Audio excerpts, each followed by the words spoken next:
건물 등기 있는 차지권의 대항력이라고 해서요. 건물 등기 있는 차지권의 대항력. 조금 그 용어가 조금 낯설긴 한데 한번 보시겠습니다. 차지, 땅을 임차한 사람의 어떤 대항력 이런 건데요. 건물 등기 있는 토지 임차인의 뭐 대항력 이런 취지입니다. 내용 한번 보실게요. 자, 민법 222조는 건물 등기 있는 차지권의 대항력이라는 제목으로 1항에서 건물 소유를 목적으로 한 토지 임대차는 이를 등기하지 아니한 경우에도 임차인이 그 지상 건물을 등기한 때는 제3자에 대해서 효력이 생긴다라고 하고, 제2항에서 건물이 임대차 기간 만료 전에 멸실 또는 후패한 때는 전항의 효력을 잃는다라고 규정을 하고 있어요. 자, 원래 이제 대항력 갖추려 그러면 토지에 뭐 전세권 설정한다든지 토지에 임대차 등기한다든지 뭐 그런 식으로 해서 이제 갖춰야 뭔가 토지에 등기를 해야 그 토지를 넘겨받은 사람, 그죠? 토지를 넘겨받은 사람한테 대항력이 생기잖아요. 그런데 요 622조에 따르면은 그 건물 소유를 목적으로 한 토지 임대차일 경우에는 그 토지 임대차 자체를 토지 등기부에 등기하지 않더라도 그 지상 건물을 임차인이 지상 건물을 등기해버리면 그 토지 임대차에 관해서 제3자에 대해서 대항력이 생긴다라고 하는 거거든요.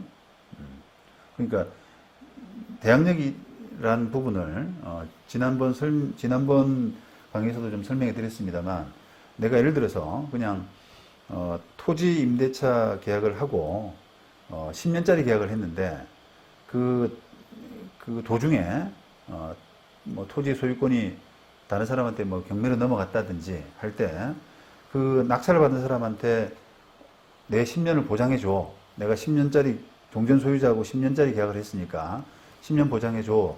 라고 하는 그런 주장, 권리. 그 다음에 또 내 보증금 돌려줘. 너도 임대차 계약을 승계했기 때문에 내 보증금도 돌려줘. 라고 하는 권리. 이런 부분들이 대항력의 개념이잖아요. 근데 그 대항력을 가지려 그러면은 이제 물권적인 조치를 취해야 되거든요. 그래서 그걸 하기 위해서 뭐 전세권이라든지 임대차 등기라든지 이런 것들이 필요한데, 그걸 하지 않더라도 그 건물 등기를 하게 되면, 토지 임차인이 건물 등기를 하게 되면은 그런 식의 이제 효력을 주장할 수 있다라고 하는 부분이기 때문에, 어찌 보면은 이제 그걸 잘 모르고 있으면은 이걸 불이탈을 당할 경우가 있습니다. 특히 이제 그게 경매의 경우에 많아요.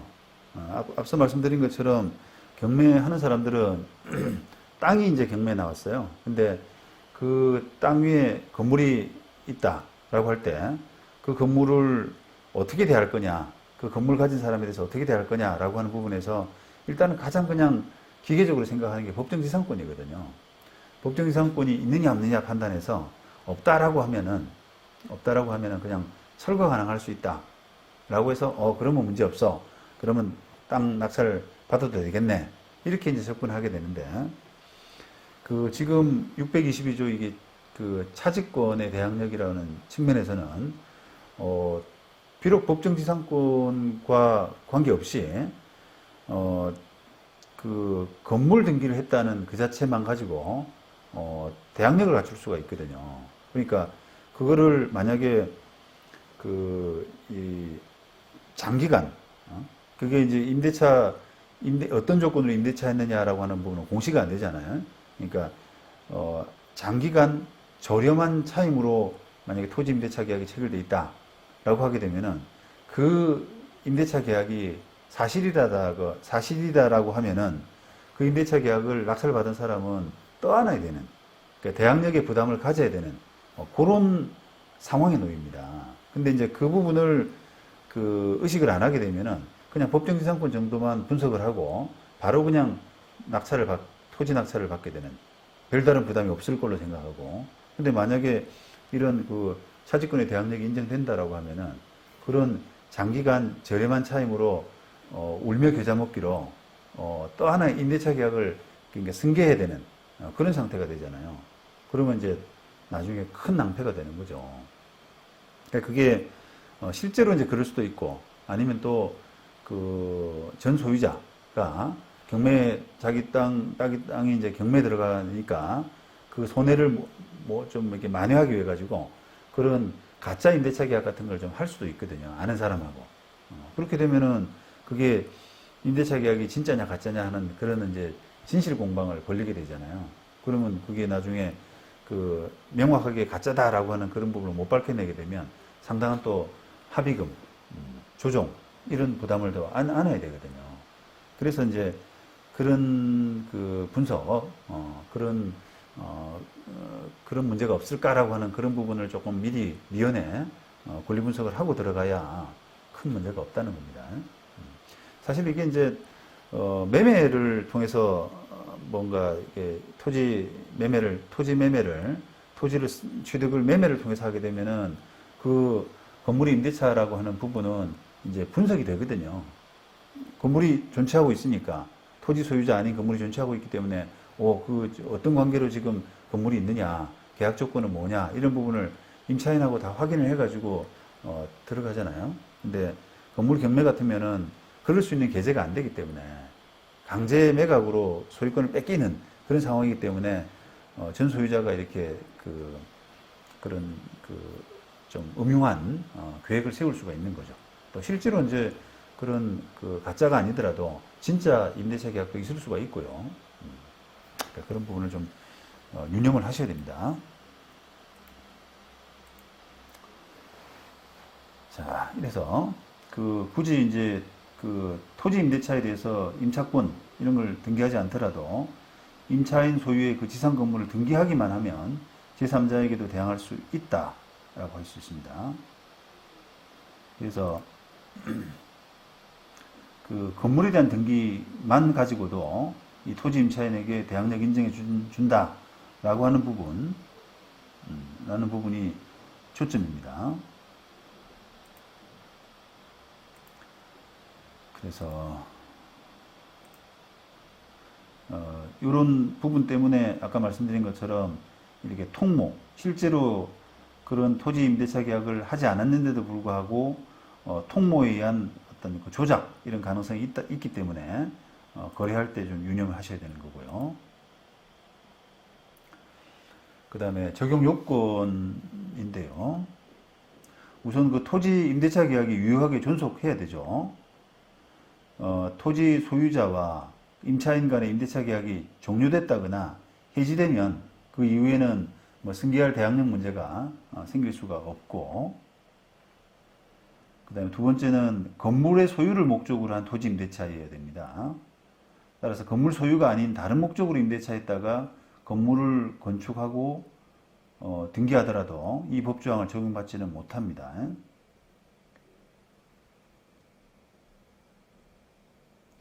자, 이게 이제 건물 지금 어떤 내용인지는 정확히 모르겠습니다만, 기존 그 토지에 대한 임대차 계약은 건물 소유를 목적으로 한 토지 임대차 계약이 아님이 명백하다라고 했는데요. 여기 있군요.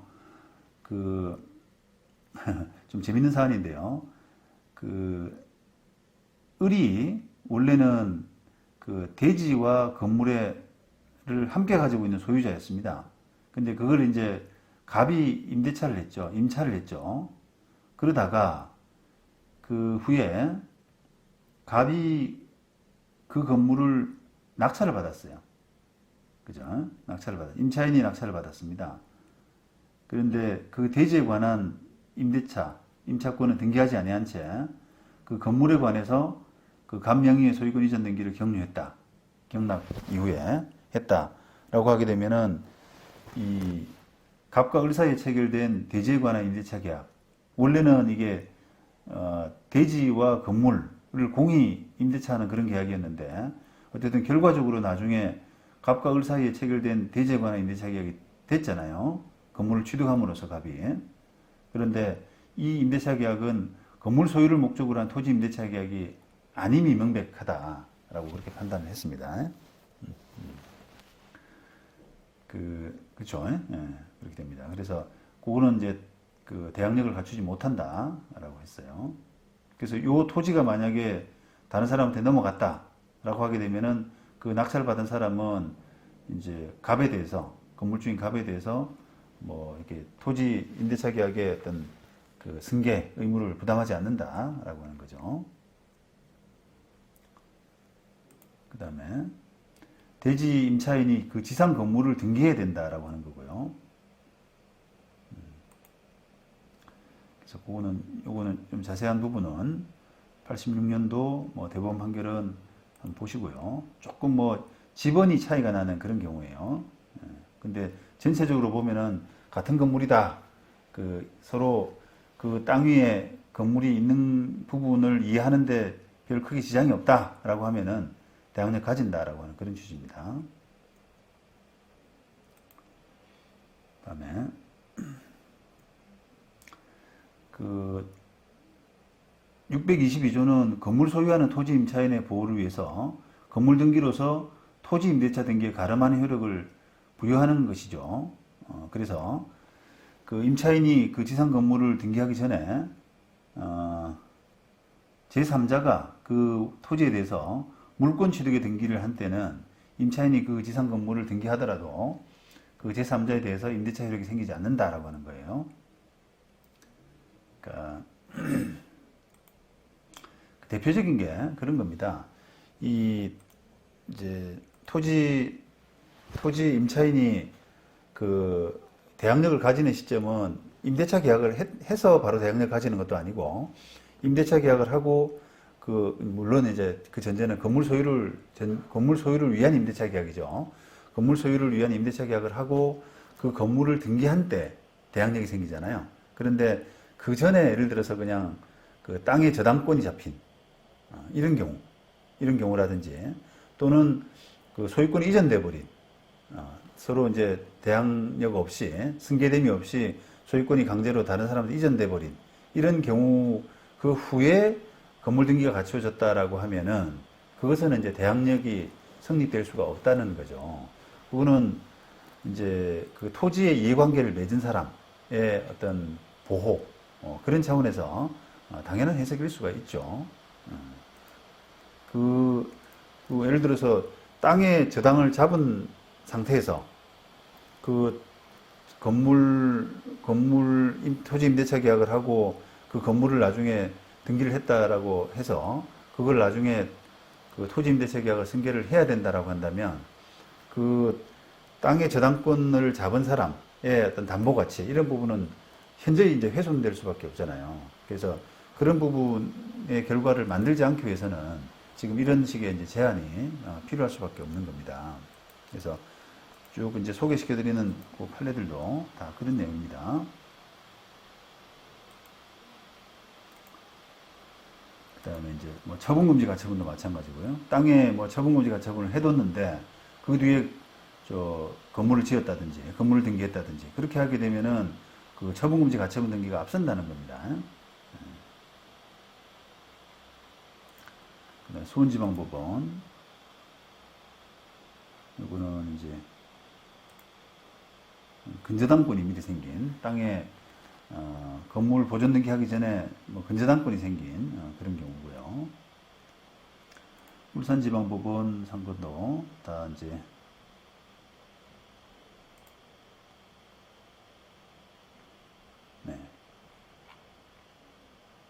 자, 요거 일단은 뭐 건물 소유를 목적으로 하는 임대차 계약이 체결됐는지 자체가 좀 의문이지만 게다가 그런 임대차 계약이 있었다고 하더라도 보존 등기하기 전에 이미 다른 사람의 저당권 설정 이런 부분이 있었기 때문에 그거는 대항할 수 없다라는 거고요. 그다음에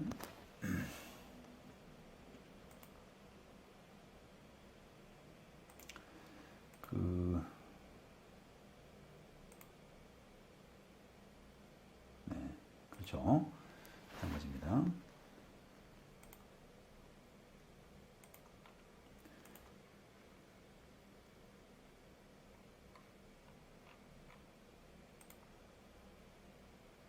네. 자, 이 부분은 조금 앞부분하고 좀 설명이 틀린데요. 다른 내용인데, 지상 건물에 대한 등기 이전에 토지에 대한 가처분 등기가 되거나 저당권 등이 설정되어서 이를 통해서 토지 소유권이 변경되면 건물주는 변경된 토지 소유자에 대해서 대항력을 주장할 수 없다라고 하는 부분이고요. 요 내용은 약간 내용이 다른 것 같은데 한번 보시겠습니다. 93년도 대법원 그 건물 소유를 목적으로 토지를 임차한 사람이 그 토지 위에 소유하는 건물의 저당권 설정한 때는 그 민법 358조 본문에 따라서 저당권 효력이 건물주뿐 아니라 건물의 소유를 목적으로 한 토지 임차권에도 미친다고 봐야 할 것이므로 건물에 대한 저당권이 실행되어서 경락인이 건물 소유권을 취득한 때는 특별한 사정이 없는 한 건물 소유를 목적으로 한 토지 임차권도 건물 소유권과 함께 경락인에게 이전한다. 그런 판결이네요. 지금 우리가 이제 일반적으로 그 대항력을 이야기할 때 그 임차인은 이렇게 고정돼 있고, 그죠? 임차인은 고정돼 있고 그 토지 소유권자가 뭐 경락 같은 걸로 이렇게 소유권자가 바뀌었을 때 그 바뀐 토지 소유자에 대해서 임대차의 효력을 주장할 수 있느냐라고 하는 부분이 이제 622조 차지권의 대항력이잖아요. 근데 지금 93년도 대법원 판결이라고 하는 것은 그 사안하고 좀 다르게 건물의 소유권자가 바뀐 겁니다. 토지 소유권은 그대로 있고요. 건물의 소유권자가 바뀐 거예요. 어떻게 바뀌었냐면은 그 건물의 저당권이 설정됐는데 그 저당권이 경매로 실행된 겁니다. 경매 실행된 거예요. 그러면 그런 이유로 해서 지금 소유권자가 건물주가 바뀌었잖아요. 그러면 그 건물주는 저당권의 효력은 그 건물뿐 아니라 여기 보시면은 건물의 종물 내지 부합물 이런 거에도 미치거든요. 저당권의 효력이. 그러니까 저당권의 효력은 저당 부동산에 부합된 그 물건과 종물에 미친다라고 했잖아요. 그래서 그 토지 임차권을 이 건물 소유권에 그 종된 권리라고 그런 겁니다. 종된 권리. 그래서 낙찰을 받은 사람은 그 건물 소유권뿐 아니라 그 토지 임차권도 함께 넘어간다라고 하는 이제 논리를 폈어요. 그죠? 좀 특이하죠. 전혀 반대죠. 이 사건 자체는 이제 건물을 철거하라라고 하는 부분인데 토지 소유주가 건물주한테 토지 철거하라라고 하는 부분인데 어쨌든 지금 법리는 건물 소유권과 함께 그 토지 임차권도 경락인한테 넘어간다라고 하는 부분인데 자, 이제 그 다음부터가 문제입니다. 자, 이게 그 임차권이 그 임대차 관계에서 우리가 임대차 관계에서 그 임차권을 그 임대인 동의 없이 마음대로 넘길 수가 없지 않습니까? 양자 간에 서로 임대인 임차인 간에는 채권 채무 관계, 서로 신뢰 관계에 의한 어떤 계약 관계이기 때문에 그거를 임대인 동의 없이 임차인이 다른 사람 데리고 와서 임차인 그대로 꽂을 수가 없거든요. 그 자리에. 그런 건데 지금 마찬가지예요. 이게 그 토지 임대차 계약을 해서 건물을 지었는데 그 건물주가 그 건물이 경매로 넘어가면서 그 낙찰을 받은 사람은 건물의 소유권뿐 아니라 그 토지 임차권도 종된 권리로서 만약에 취득을 했다. 그까지는 좋은데 그게 과연 이제 그 임대인에 대해서도 그대로 주장할 수 있느냐. 결과적으로 보게 되면은 임차인이 마음대로 바뀐 꼴이 되잖아요. 그죠? 네. 그래서 이제 그 부분에 대한 어떤 설치를 한 그런 사례라고 할 수 있습니다. 자, 그 위 가항의 경우에도 이런 방법으로 이제 그 임차인이 바뀐 이런 경우가 되는데 이런 가항의 경우에도 민법 629조가 적용되기 때문에 라고 했죠. 민법 629조는 뭐냐면은 이 임차인은 임대인 동의 없이 그 권리를 양도하거나 임차물을 전대하지 못한다. 그죠? 당연한 규정이죠. 이런 규정이 아까 그 여기에도 적용된다는 거예요. 가항의 경우에도. 그래서 토지의 임대인에 대한 관계에서는 그 동의가 없는 한 경락인은 임차권의 취득을 대항할 수 없다고 할 것인가. 민법 622조 1항은 건물 소유를 목적으로 한 토지 임대차는 이를 등기하지 아니한 경우에도 임차인이 그 지상 건물을 등기한 때는 토지에 관해서 권리를 취득한 제3자에 대해서 임대차 효력을 주장할 수 있음을 규정한 취지에 불과할 뿐, 건물의 소유권과 함께 건물 소유를 목적으로 한 토지 임차권을 취득한 사람이 토지 임대인에 대한 관계에서 그의 동의 없이도 임차권의 취득을 대항할 수 있는 것까지 규정한 것이라고 볼 수는 없다. 이렇게 했습니다. 그죠? 이게 조금 평면을 다르게 하는 겁니다. 우리가 622조 차지권 대항력이라고 하는 것은 토지 임차인은 고정되어 있고 임대인, 토지 소유자의 지위가 이렇게 다른 데로 넘어갔을 때 대항할 수 있다라고 하는 그런 부분인데 이 사건은 지금 토지 소유자는 고정되어 있고 건물주가 이제 바뀐 거거든요. 그런 경우는 지금 622조가 그대로 적용되는 사안은 아니다라고 그렇게 판단한 거죠. 자, 그래서 이게 아까 629조를 적용할 임대인 동의 없이 임차인이 바뀐 그런 경우이기 때문에 629조를 적용할 사안인데, 자, 이때 이제 어떻게 판단했냐면 임차인 변경이 당사자의 개인적인 신뢰를 기초로 하는 계속적 법률 관계인 임대차를 더 이상 지속시키기 어려울 정도로 당사자 간의 신뢰관계를 파괴하는 임대인에 대한 배신 행위가 아니라고 인정되는 특별한 사정이 있는 때는 임대인은 자신의 동의 없이 임차권이 이전되었다는 것만을 이유로 민법 629조 2항에 따라서 임대차 계약을 해지할 수 없고, 그와 같은, 다 읽어보겠습니다. 그와 같은 특별한 사정이 있는 때 한해서 경락인은 임대인 동의가 없더라도 임차인의 이전을 그 임대인에게 대항할 수 있다고 봄이 상당하다라고 했죠. 그러니까 원칙은 대항이 안 된다는 거예요. 이런 경우에. 그러니까 예외적인 경우에 이 건물의 경락인이 임대인 동의가 없더라도 임차권의 이전을 임대인에게 대항할 수 있다라고 하는 예외적인 특별한 사정은 경락인이 입증해야 된다. 왜냐하면 원칙은 지금 629조를 따라야 되기 때문에. 그러면 별 문제 없다는 거예요. 이게 원래는 대항할 수 없지만 내가 건물주가 돼서 임대차 관계를 유지하더라도 너하고 내하고의 신뢰관계 이런 문제는 전혀 문제가 없다라고 하는 부분에 대한 입증 책임은 경락인에게 있다는 겁니다. 그러니까 경락인이 입증 책임을 부담하기 때문에 조금 불리하게 되는 거죠. 그죠? 그런 구조로 어쨌든 이해해야 되는 그런 관계라고 해석을 한 거예요.